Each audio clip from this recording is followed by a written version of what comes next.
Assalamu alaikum wa rahmatullahi wa barakatuhu. I hope that you will be fine. آج ہم Islamic studies of B S owner کی یہاں پر جو selected study ہے جو ہماری آؤٹ لائنز کے اندر جتنی بھی آیات وغیرہ دی گئی ہیں جن صورتوں کی اس کی ابتدا کرتے ہیں سورۃ البقرہ کی آیت نمبر 284 اور 285 اور 286 یہ تین ورسز جو ہیں یہاں پہ ان کی ایکسپلینیشن اور ان کی ٹرانسلیشن جو ہے وہ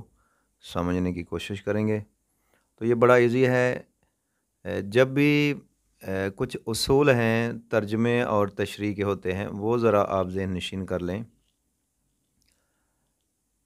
جب بھی آپ کو کوئی آیت دی جاتی ہے ترجمے اور تشریح کے لیے تو سب سے پہلے لفظوں کے اوپر غور کرنا چاہیے۔ لفظوں میں بے شمار ایسے الفاظ ہوتے ہیں جو اردو اور عربی کے سیم ہی ہوتے ہیں، تو تھوڑا سا غور کرنے سے ترجمے کا پتہ چل ہی جاتا ہے، اور خاص طور پہ بہت سارے ایسے الفاظ ہیں جو ریپیٹ ہوتے ہیں، بار بار آتے ہیں قرآن پاک کے اندر، تو ان کو بھی پہچان لینا چاہیے کہ اس حرف کا یا اس لفظ کا کیا ٹرانسلیشن ہوتا ہے۔ تو یہ کچھ چیزیں ہیں۔ اس کے علاوہ جو ایک آیت دی جاتی ہے اس آیت کو مختلف پارٹس کے اندر تقسیم کیا گیا ہوتا ہے، تو آپ جو ہے نا وہ جیسے انگلش میں اردو میں جملے ہوتے ہیں اور پارٹس آف سپیچ ہوتے ہیں، یعنی جملے کے مختلف حصے ہوتے ہیں، اسی طرح عربی کا بھی یہ قانون ہے کہ اللہ تعالیٰ جہاں قرآن پاک کے اندر جو ہے وہ اپنی باتیں کرتا ہے تو اس کے اندر بھی مختلف حصے ہوتے ہیں، جز ہوتے ہیں، ہر حصے کا ایک الگ مطلب ہوتا ہے، ایک الگ اس کی تشریح ہوتی ہے۔ تو چلیں اب ہم سورہ بقرہ کی ورس نمبر 284 اس کی تلاوت، ترجمہ اور تشریح جو ہے یہ کرتے ہیں۔ اعوذ باللہ من الشیطان الرجیم، بسم اللہ الرحمن الرحیم۔ للہ ما فی السماوات و ما فی الارض، اللہ کے لیے ہے جو کچھ آسمانوں میں ہے اور جو کچھ زمین میں ہے۔ للہ، اللہ کے لیے، تو جو چیز اللہ کے لیے ہوتی ہے اللہ تعالیٰ اس کا مالک ہوتا ہے۔ ما کا معنی جو فی السماواتی، آسمانوں میں، یعنی آسمانوں میں جو کچھ بھی ہے اللہ تعالیٰ ہر اس چیز کا مالک ہے۔ وما فی الارض، اور جو کچھ زمین کے اندر ہے اللہ ان تمام چیزوں کا مالک ہے۔ تو اس سے مراد یہ ہوگا کہ اللہ زمین و آسمان کی ہر چیز کا مالک ہے۔ جب وہ خالق ہے تو مالک بھی وہی ہوگا۔ تو اس کے اندر اللہ تبارک و تعالیٰ اپنی بادشاہی کا ذکر کر رہا ہے کہ اس کی بادشاہی آسمانوں پر بھی ہے، زمین کے اندر بھی ہے، کائنات کے اندر جدھر بھی دیکھیں اللہ تعالیٰ کی بادشاہی نظر آتی ہے، کوئی چیز بھی اس کے قبضہ قدرت سے باہر نہیں ہے۔ لہٰذا اس آیت کے شروع میں جو آپ ہیڈنگ دیں گے وہ آپ لکھیں گے زمین و آسمان کا مالک کون ہے؟ اللہ تعالیٰ ہے۔ زمین کے اندر بہت ساری چیزیں ہیں، جیسے درخت ہیں، پہاڑ ہیں،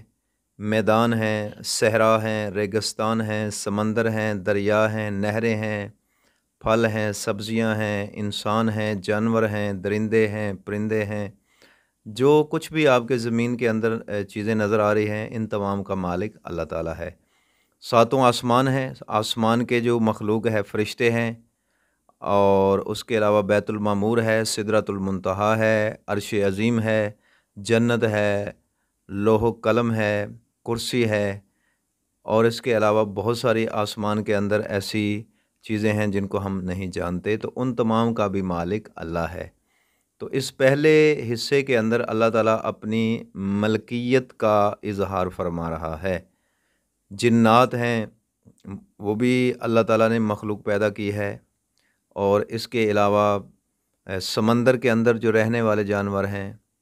ان کا مالک بھی اللہ ہے۔ الغرض کائنات میں زمین کے اندر یا زمین کے باہر، آسمان کے بیچ میں، جنت میں،